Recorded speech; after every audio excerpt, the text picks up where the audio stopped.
Well, I think this is a small Eldorado land here. We all even find some tiles, some roofing tiles. It's me, Christopher from Exiar's channel, of course.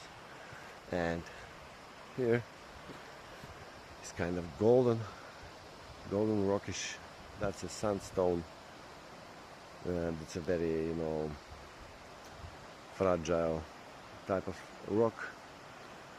We have lots of sandstone in the Rhodope Mountains, and also rhyolites, granites, and whoa,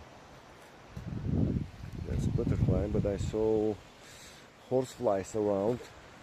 These biting horseflies. See, this very rock is a sandstone here, the bedrock, kind of the rock, yeah.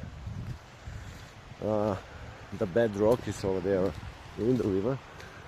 But guys and gals, today I'm going to some walk around nature in full spring time already in the Rhodope Mountains.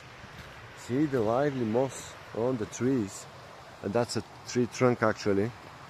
I kind of, maybe not dead, but yeah, I think it's dead. It doesn't have new branches, but the new ones and other old ones that are alive. It's a little bit cold. Hi folks, it's me, Christopher from the channel. I had to take my